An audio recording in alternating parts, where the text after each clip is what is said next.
Hello and welcome to Weekly News Highlights. I'm Kim Dami in Seoul. Let's begin with keywords that made headlines this week. The head of the U.S. Federal Reserve, Jerome Powell, this week voiced both concerns over and the risks associated with the Trump administration's tariffs, and that they will hit the U.S. economy and push prices up. And South Korea's finance minister, Choi Sang-mok, is heading to the U.S. upon Treasury Secretary Scott Bessent's invitation next week for tariff talks with the U.S. The contender list for the People Power Party has now been narrowed down to 8, with 3 candidates from the Democratic Party. The DP held its first television debate on Friday, and discussions among the PPP candidates are taking place throughout the weekend. The Fed chief spoke up this week to address warnings over higher prices and weaker growth because of U.S. President Donald Trump's tariffs. But he did note the central bank will wait and see about future policy moves. Our Park Go-nu has our top story. Federal Reserve Chair Jerome Powell has warned that the Trump administration's recent tariff policies could pose risks to the U.S. economy. The level of tariff increases announced so far is significantly larger than anticipated, and the same is likely to be true of the economic effects, which will include higher inflation and slower growth. Speaking at the Economic Club of Chicago on Wednesday, Powell said the tariffs are highly likely to cause at least a temporary rise in inflation, adding the impact could be more persistent. While the Fed aims to find a balance between keeping inflation at around 2% and maximizing employment, Powell said tariffs are leading the Fed to move away from those goals. We will balance our maximum employment and price stability mandates, keeping in mind that without price stability, we cannot achieve the long periods of strong labor market conditions that benefit all Americans.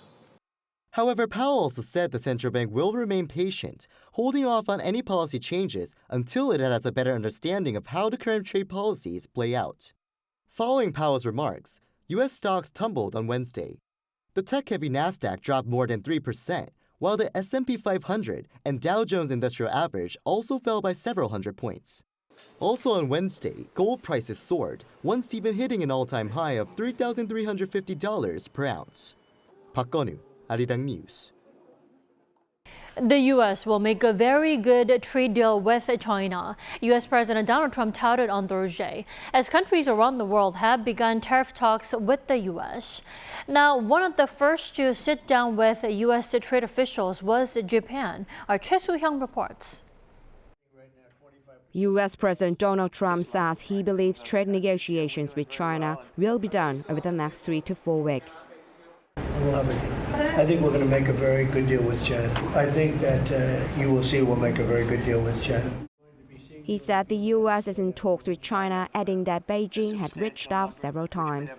On Thursday local time, during a meeting in White House with Italian Prime Minister Giorgia Meloni, President Trump also said that he's not concerned about Chinese President Xi Jinping building alliances during his Southeast Asia tour in response to U.S. tariffs. Meanwhile, as the U.S. begins tariff negotiations with other countries during a 90-day pause, President Trump said on Wednesday local time that he had very productive talks with Japan and Mexico. He posted on his social media that he made great progress in talks with the Japanese trade delegation led by Minister for Economic Revitalization, Ryosei Akazawa. However, on Thursday, Japanese Prime Minister Shigeru Ishiba said there are still differences between the two countries and announced plans to meet directly with President Trump. President Trump emphasized that while other countries want to negotiate more than the U.S., it's the U.S. that decides the deals. U.S. Treasury Secretary Scott Bessent also said they are prioritizing negotiations with the world's major economies. We're working on the big 15 economies first. We had a fantastic meeting with Japan yesterday. I believe there have been calls with the EU already. And then we have South Korea coming in next week. South Korea's Deputy Prime Minister and Minister of Economy and Finance Choi Sang-mok and Trade Minister An Duk-gun are expected to visit Washington soon. Choi Soo-hyung, Arirang News. And ahead of South Korea-U.S. tariff talks, Seoul's Foreign Minister Cho Tae-il said South Korea is trying to reach good outcomes through talks on industries like shipbuilding and LNG. During his visit to Vietnam this week, Cho said that President Trump specifically mentioned those sectors. He said these are areas where only countries like South Korea or Japan can really compete, giving the country strong leverage. Minister Jo also said that the Trump administration seems to want to prioritize talks with certain countries for better results, and that South Korea plans to stay in close contact with Vietnam in responding to U.S. tariffs.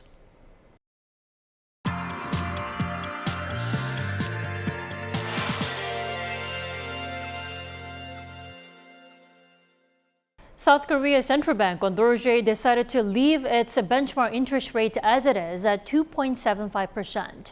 A decision that comes amid growing economic headwinds both at home and abroad, including volatile exchange rates for the Korean won against the greenback due to trade uncertainties. For more, we are joined here in the studio by our economic correspondent Moon Hae-ryun. Welcome back, Hae-ryun. Thank you for having me. So Hae-ryun, let's start with the decision itself on Thursday. Yes, the Bank of Korea held its base rate steady at 2.75% during its third Monetary Policy Committee meeting of the year. This follows a quarter-point cut in February, and while the BOK has signaled a general easing stance, it opted to take a wait-and-see approach this time. Considering the overall uncertain conditions, we decided to maintain our policy stance toward rate cuts, but judged that it would be appropriate to keep the base rate at its current level this time and observe further how domestic and external policy conditions evolve. So rather than moving forward with another rate cut right away, the bank is choosing to pause and reassess, especially in light of volatility in the global economy and capital markets. Then why holding off on another rate cut? What's the reason behind the rate freeze?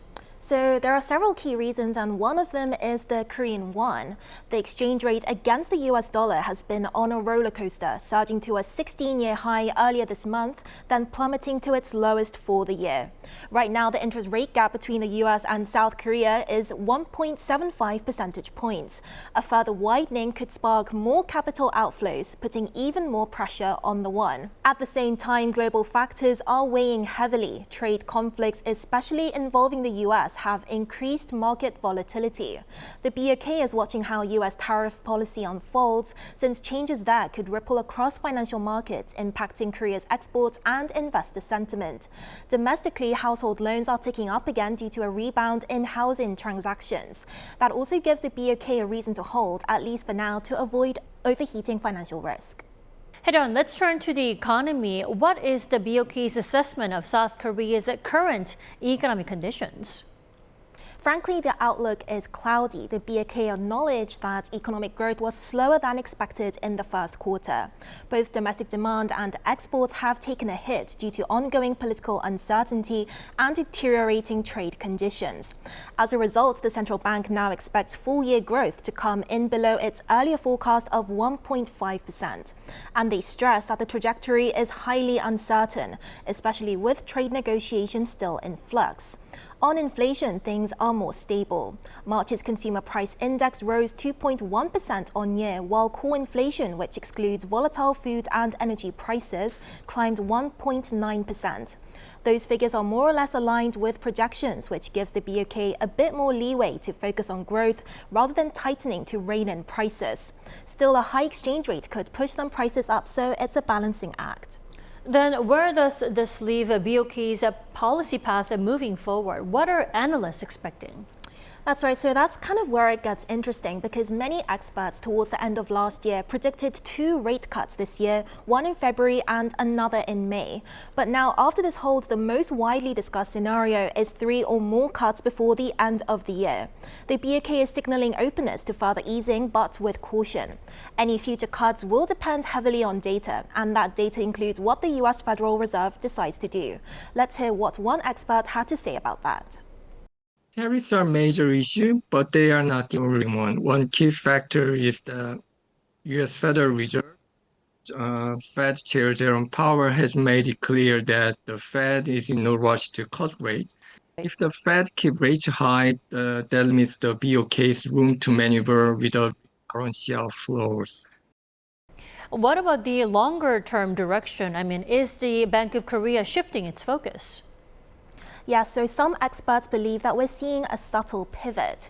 While the BOK has historically paid close attention to the exchange rate, especially in times of heightened dollar strength, there are signs it's beginning to prioritize the domestic economy more actively. Another expert told us this. Korea's exchange rate against the dollar is also affected by the dollar index, the Japanese yen, and the Chinese yuan. So rather than making decisions based solely on the exchange rate, the outlook is that the Bank of Korea will start focusing more on the domestic economy. And that's in line with the BOK's latest statement. They said they'll continue to monitor growth, inflation, household debt, and external conditions, and adjust policy accordingly to strike a balance between stability and support. So while the easing bias remains intact, the pace and timing of future rate cuts will be highly dependent on how things evolve both in Seoul and globally. All right, Arirang, let's see what happens in the May's meeting. Thank you so much for coming in today. Thank you again for having me.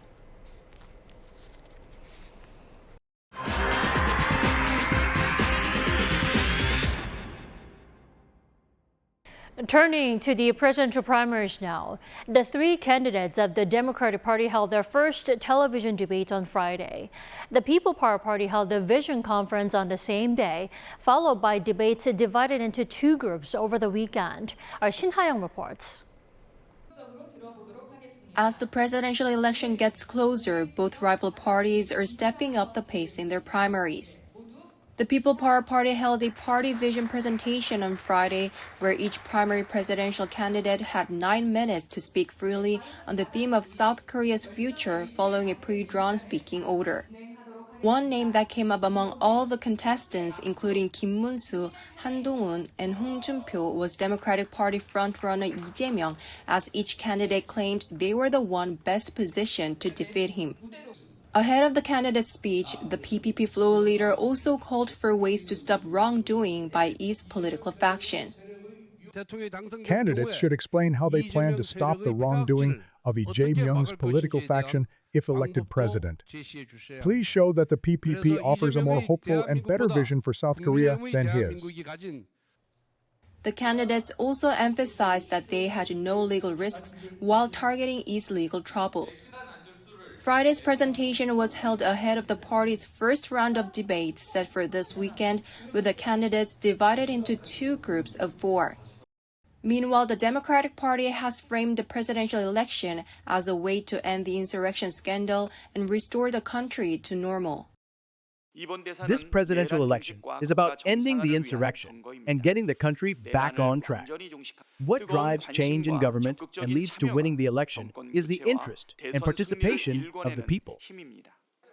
The DP primary candidates will face off in their first televised debate on Friday evening. The 80-minute debate will begin at 8:30 p.m., covering politics, the economy, foreign affairs, and social issues. All three candidates have shared a common pledge to fully establish Sejong City, located within Chungcheongdo provinces, as South Korea's administrative capital, proposing to relocate the presidential office there. Investing in AI has also been a key focus for the candidates. With these issues on the table, the debate is expected to heat up, especially over these policies. Tensions are also expected over tax policy, with the preliminary candidates Kim Kyung-soo and Kim Dong-yeon supporting tax hikes in contrast to Lee Jae-myung. Shin Ha-young, Arirang News. The U.S. designation of South Korea as a sensitive country went into effect as of Tuesday this week. The U.S. Energy Department put South Korea on the lowest tier of the sensitive and other designated countries list in January over South Korean visitors to U.S. labs who mishandled sensitive information. The designation is even more concerning in that it will impair bilateral cooperation in science and technology. For instance, Korean researchers visiting laboratories in the U.S. will now be required to get approval by submitting relevant documents at least 45 days in advance. Seoul's Foreign Ministry reassured the public on Tuesday, saying that the government is actively in talks with the DOE to resolve the situation as soon as possible. But it did add that it needs more time for South Korea to be removed from the list, as this matter is proceeding in accordance with U.S. internal procedures.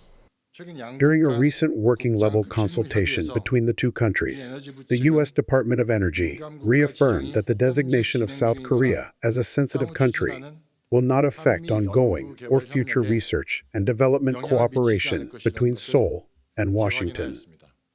And according to a report from the U.S. Government Accountability Office in 1996, South Korea was previously on the DOE's sensitive country list from January 1993 to June 1996.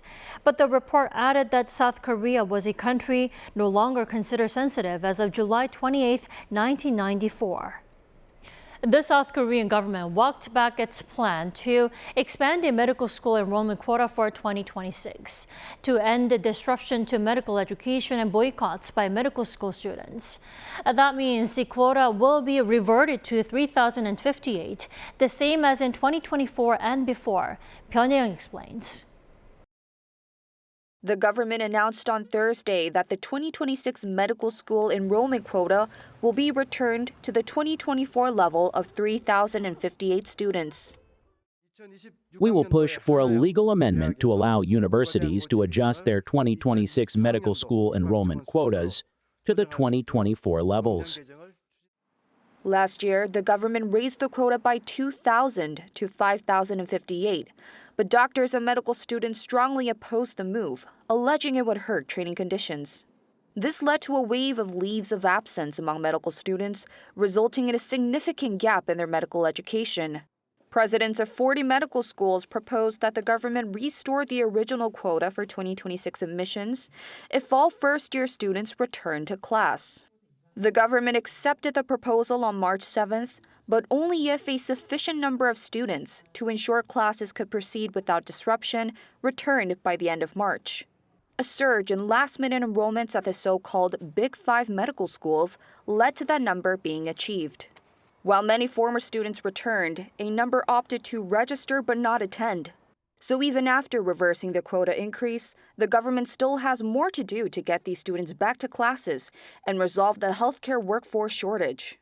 This raises questions about the future of medical education. We need to predict how the healthcare landscape will change 10 to 20 years from now. And based on that vision, we should determine how many medical professionals we need and what kind of education they should receive. Universities are now required to submit revised admissions plans that reflect the updated quota to the Korean Council for University Education by the end of this month. The proposed changes will then be reviewed and finalized following KCUE approval, expected around May. Pyeongyang, Arirang News. Korea's official development assistance has hit a record high. New OECD figures show Korea provided $3.94 billion in ODA last year, up almost 25% on year. The ratio of its contribution as compared to its gross national income also rose to an all-time high of 0.2%, the highest since Korea became a donor country in 2010. Seoul boosted its aid in key areas such as humanitarian relief, clean water and sanitation, as well as transport and infrastructure. This assistance from Korea comes at a time when most advanced economies are cutting back. ODA from countries like Germany, Japan, and the UK saw a notable decline, bringing the total aid from 32 donor nations down by over 5%.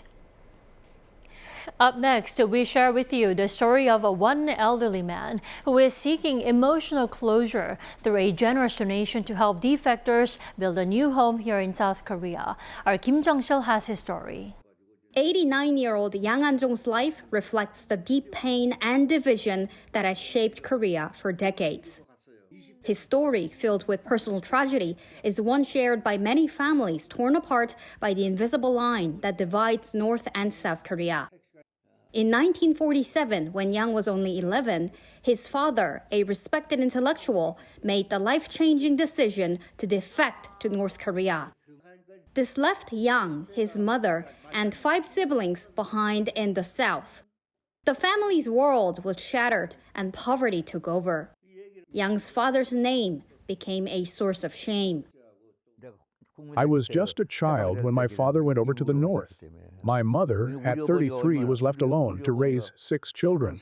We lived in a small room, so poor it's hard to describe. Despite everything, Young's resilience was stronger than the weight of his sorrow. In Seoul, during the 1970s and 1980s, he built a successful life running Sansugapsan, a classical music nightclub that became a haven for the city's artistic community. But even in success, the memory of his father and the division within Korea never really faded. It wasn't until later in life that Young found peace by giving back. Earlier this month, Young's donation was recognized at Hanawon, a South Korean center helping North Korean defectors. His contribution of 1 billion won, or about $700,000, will be distributed as around $500 per person each month until the fund is used up. For Young, this is about more than just financial help. It's about giving North Korean defectors a fresh start. I hope this small donation will help North Korean defectors build new lives here. The South is different from the North. Here, you can make something of yourself with your own efforts, and I want them to feel that possibility, that they can dream again. Young's family is equally proud of his decision. Choi Han-chul, Young's stepson, voiced his full support. I am very proud of my father. I think that the money will be greatly helpful to the people who evacuated from North Korea. In his later years, Young has found a way to bridge the gap, turning his painful past into something lasting and meaningful for others. Kim Jong-sil, Arirang News. It is no exaggeration to say there is a convenience store at the end of every block in South Korea. But there are 4 convenience stores that may not be usual, but just as welcoming and even homely for some. Our Choi Soo-hyung has the story. Soup is cooked in a simple instant cooker. Neighbors gather to chat and share warm food, enjoying a comforting lunch together. This is Mind Convenience Store, a place run by the Seoul Metropolitan Government and local district offices. Here, anyone can come in and enjoy a free meal. For those living alone, this store becomes a cozy, welcoming space. I really like it. We get to enjoy a nice cup of tea and have delightful chats with other seniors. It's all just so nice. A report from the Korea Institute for Health and Social Affairs last year found that nearly 80% of single-person households in the country are at risk of dying alone. The government created this space to overcome loneliness by fostering small local communities with the power of togetherness. With donated goods from private businesses, the store offers not only shared meals but also programs to ease loneliness and prevent social isolation. Through a self-test, people can assess their loneliness, and social workers are on-site for immediate support if needed. Visitors can assess their loneliness, and if needed, they go through an additional checklist that looks at daily life and potential crisis areas. Based on the results, we provide counseling or connect them to special programs offered at Mind Convenience Store, all through a one-stop support system. Starting in late March, it has now opened in 4 districts across Seoul in Gangbuk-gu, Do-bong-gu, Gwanak-gu, and Dongdaemun-gu. Though it's only been open about 3 weeks, the Do-bong-gu store is already welcoming over 60 local residents a day.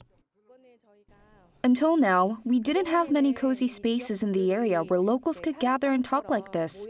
But the response from the residents has been even better than expected. They are happy to have a place that's comfortable and easy to use. The stores plan to launch many programs that will not only target the elderly, but also include young adults and middle-aged groups. In addition, the Seoul Metropolitan Government plans to open more Mind Convenience stores, aiming to have 1 in each district by 2027. Choi Soo-hyung, Arirang News. Monastic meals and temple cuisine, widely known as temple food, embody Buddhist philosophy by preserving the natural flavors of ingredients. And this Korean temple food is expected to be listed as a national intangible heritage as early as in the first half of this year. Our Song Yu-jin tells us more. Grinding, chopping, boiling. Here, cooking is more than just technique. It's meditation, in motion. These colorful ingredients are being transformed into Korean temple cuisine: soybean soup, cucumber kimchi, and wild greens over noodles. Each dish reflects core Buddhist values: respect for life and a ban on 5 pungent vegetables believed to disturb inner peace. I've learned so much, not just about recipes, but about food itself. I used to think vegetarian dishes lacked flavor, but temple food is delicious. It feels light, comforting, and good for your health. I never really knew how to cook with wild greens, but now I finally understand how to use ingredients I've always seen at the market.